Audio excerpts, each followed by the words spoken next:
que vous allez bien. Moi aussi ça va, Dieu fait grâce. Vous avez un tabac. Et là on a un tabac. On a aussi tout le monde qui somba tabac. Voilà, tabac on a un goyo. Oh, il nous fait ça nous a 50 livres. Tabac ça nous a 50 livres. À l'époque, on a 50 livres chassés au niveau sur ton du métal à Kakabilo. Quand on se combat expensive au tabac, 50 livres. Niveau à tabac 50 livres na assaisonner tabananga et na couper misango na kotumbango après na assaisonner tabananga na juste deux biloko oyo jumbo na cube or soko za na cube or te cube mususu na pe koki kwa assaisonner menga na za na cube or oyo utaki Paris auto so mabango kaka on retient moi huile muke pour ne permettre ngana mélanger ba condiment nanga c'est tout oya tiaka matungulu kaka ye oya tiaka poivron ye oya tiaka poivre noir na condiment ya tabac eza mabete nga na sozonaka juste na deux biloko après na tiaka citron soki nazo tumba et puis na kotia matungulu à la fin soki na lingi chaleur wana et belisa tabac so oui chaleur on est belisa matungulu likolo ya oignon vite fait kaka soki na lingi c'est tout. Voilà, donc, on nettoyer tabac et tout quoi souvenir. Tabac to chango na bol to nettoyer tabac na bisa. Tabac nanga ngoyo na nettoyer ngo na tiango na bol. Para nenge tabac et bimi kitoko ba mususu ba nettoyer raté mais c'est pas grave nga na nettoyer nanga tabac nanga voilà. Tabac nanga ngo nga nazo tia cube soko lia ka cube te please ko tia te. Tabac long ezalaka nango doux ezalaka pete ezalaka déjà goût na munoko. Ato tie mungwa ekobima kitoko. Ato tie na yo matungulu tie nyoso tout tabalon ebimaka toujours bien. Na comprendre le phénomène de tabalon te. Ngana bato nyoso tout tabalon ngana ko tia cube magie. O ya lia kate atia te. Toza pona ko sungana. Ngana suzuna ka tabalanga kanenge na dobi na cube na jumbo. Ngana zalaki na cube or ya Paris na soma na Carrefour. Mais ce qu'on a cube magie est normal, il y a bisu kakape au kokotia. Na condiment na yo au sale laka, tu peux mettre. C'est pas un problème, sorry. So nga cube na ngango na fongo liango tabananga un peu ébélé. Na kotia nyo sauté parce que na ko mélanger ango na jumbo. Voilà. Na ko tia na ni jumbo nanga. Na ko tia pe mingité hein parce que mungu ape lekate taba pe bongaka eleka mungu ate. Na tia jumbo na ko tia huile parce que huile permettra nga et se mélanger bien. Huile can normal hein so ko tia ka pe l'huile te ko salela te. Voilà nga na ko tia huile ko permettre que misuni nanga et se mélanger bien. Voilà. Na tia huile normal kaka. Voilà, huile normale quand on lambe la misuni so to yebi. Tabalon ezalaka nango kitoko nazo répéter. Tabalon ezalaka nango bien. Condiment nyonso okotia elekaka nango. Voilà cube nango na ko nika ngo na maboko nango eza clean et na ko mélanger ngo. Na ko mélanger ba condiment nanga na tie. Voilà. Na ko tika ngo epema. Après na ko pelisa maka to bakoni nanga libanda na ko tumba ngo na tono. Na ko tumba taba nanga na tono. Je pense que le coquille n'a pas quelques cubes magie. Voilà. Voilà. Je pense que quand tu m'as langa et coquille, oui, chikali na kubumba. Pour se rassurer, ma boko est là propre. On va mélanger en gros bien et na kombeka mouwa. Na kotika ngo pe le temps pepe ma ekota kanango pe déjà cube magie ekota kanango bien. Voilà. Au moins l'huile n'engage pas permettre misuni et se mélanger bien. Et puis quand on rappelle na grillage té. Huile est facile tabataba et quand on na grillage té. Voilà. En tout cas tabalonde il y a un phénomène moko compliqué quoi. On comprend le phénomène la tabalonde té. Marque nyonso kolambela ngo ekobimaka kitoko. Olamba ya kotumba ya kokalinga ya barbecue ya soupe yo moto koyeba ekobima kaka kitoko. Voilà. 50 livres. Na mélanger shoda na kingo. Lipeka na kingo. Moi kingo ezalaka mikuwa. Lipeka ezalaka misuni. Tabe bongara moi mukuwa moi musuni. Donc na mélanger. Na sombi 30 livres. Lipeka. 20 livres. Non, 15 livres je crois. 15 livres. 15 livres kingo.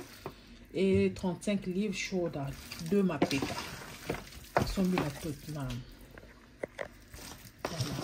Mélanger complètement la biseau. Bah, je suspendais ça la gabe bâtir citron et ça peut bien. Mais on a tia ka citron na suka so ki na zo tumba na zo tia citron on a ninga ka bongo. Mais au coco tia non dege pesa bo tia na citron.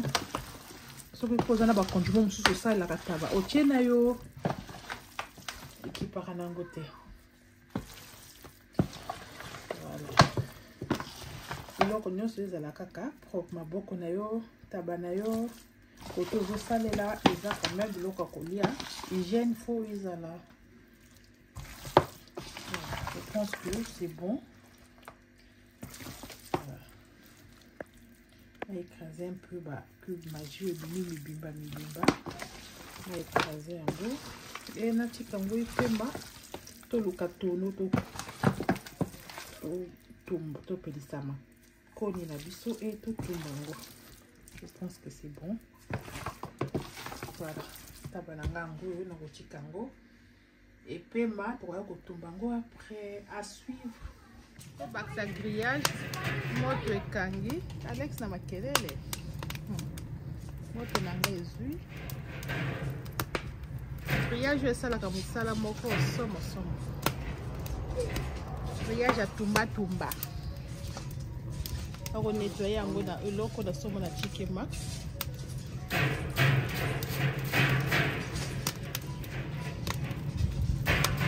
Eza makasi eloko soko simbi yango sala ka pasi. Mona ko eza pa na grillage. Nam na lela ko tumba. Voilà. C'est mon chocolat.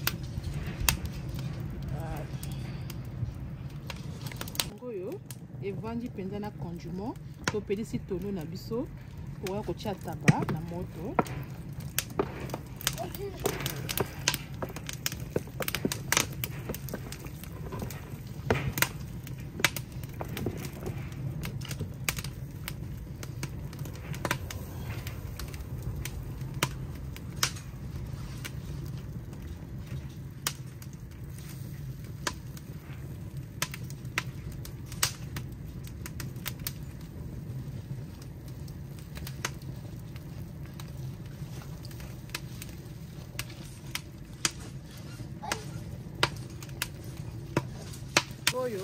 Et comme on la table où mais la calango na moto te. En tout cas comme que na tumba tabake na tumba ba soso où mais la kala moto c'est longa ngala mona ka soso où mais la ka bomoni taba na tiango kasi koyo. Et comme on changer déjà couleur et ko bela pe ma casse parce que qui na congélateur to bando chauffer ke ba na ko tiango na ba plastic bowl to bando chauffer que donc faut pas que ka ou pe ma casse parce que to chauffer on a micro ne ka usaka subiloko. Donc kala milité tabananga ezo bela Mondengeza taba 50 livres taninge bimi na kala taba 50 livres ça nango 2 tours otumbi tour à liboso otumbi tour à mi balé mais sikoyo 50 livres continue sur na tono eza pasi nzambe tala mboko yo compliqué à la tabango yo en tout cas ezobela nango malembe ratakate chez Dawa TV ratakate bilenge boko zongo abisia oboya bo sambwa ka chez Dawa TV na tumeblo taba live taba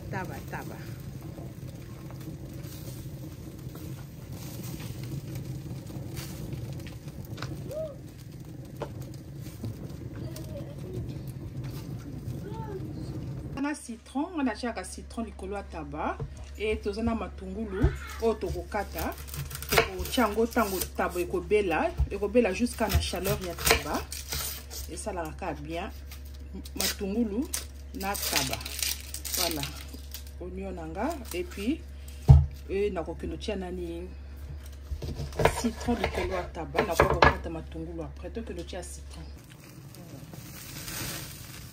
Le goût de ça. Le goût de tabac na citron. Yummy, yummy, yummy. Natie citron ka moko. Natie jus de citron. Voilà. Et na ko bakisa matungulu likolo.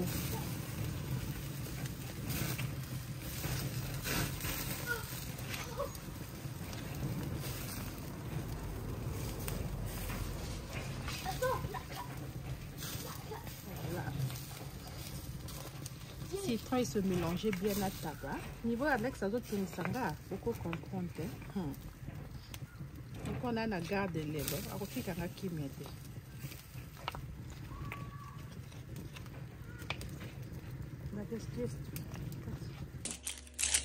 Et ce que vous faites matungulu, tu déjà les mondicola à tabac. Tu préparer ce que matungulu. Et quand tu as un moko parce que ça me nene, tu as besoin de belete. Tu as le tungulu moko pe ya munene et rokoka. Et ça ka juste on retient on a sucre et tabac avant et bela. On y a tabac na oignon, ça la bien té, beaucoup mana ba commentaire. To nettoyer ce ko yango. Tungulu pour le coquille de la tabac. C'est juste des rondelles.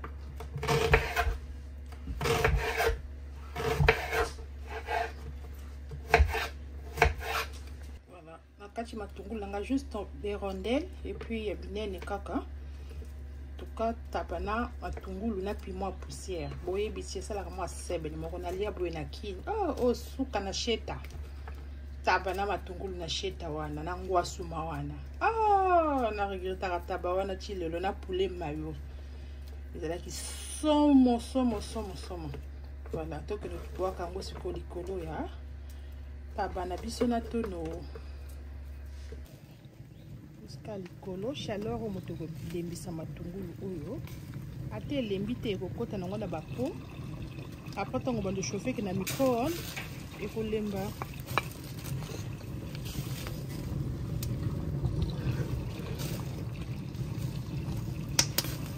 na ko tika ngo moins 10 minutes 10 à 15 minutes moto pelaka muke na ko baksa sous konité et permettre kaka matungulu lemba et puis moi ba coin ya taba oyo elemba na obakisa sukoni te oyo ekoki tabebeli nango voici quand etikali natia su likolo na matungulu na bakisi na bakisi su citron natia su eloko te depuis kana assaisonné kango na cube magie c'est tout voilà faut mélanger yango.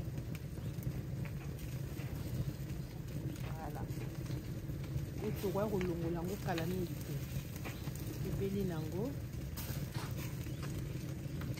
Timo tabe changer forme koti matungulu tabe koti matungulu na citron kati mode zambe le 25 egoyinda tabe changer forme au formule sika ya taba matungulu na citron kati mode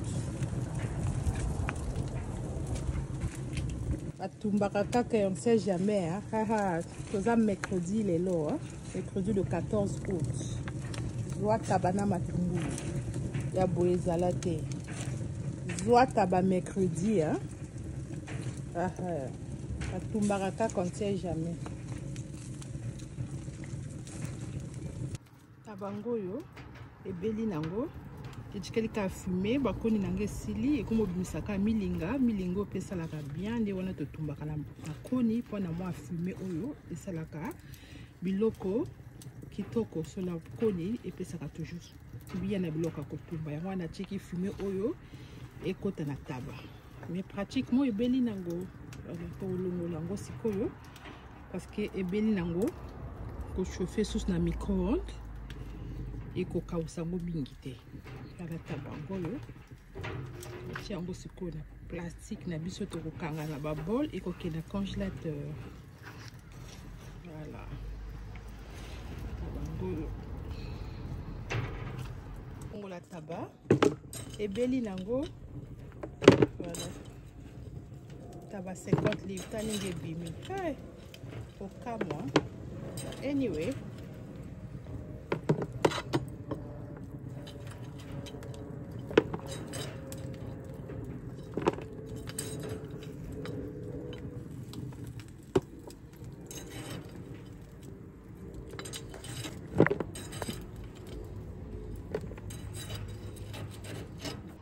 Tabango yo ekoti na plastic bowl nyonso yango yo tokomo que nous partager encore siko na ba tupperware na biso ya plastique et to tient na congélateur. Voilà tabango yo ebimi boy ebimi kitoko bomeka kanenge na bakso ko liaka cube te ko tia cube te ngana assaisonner tabananga na cube magie soko liaka te plus ko tia te même na mungwa tabalonde et bonga nango na ba condiment nyonso tu n'es pas obligé à ko tia cube magie. Voilà, bisous, bye.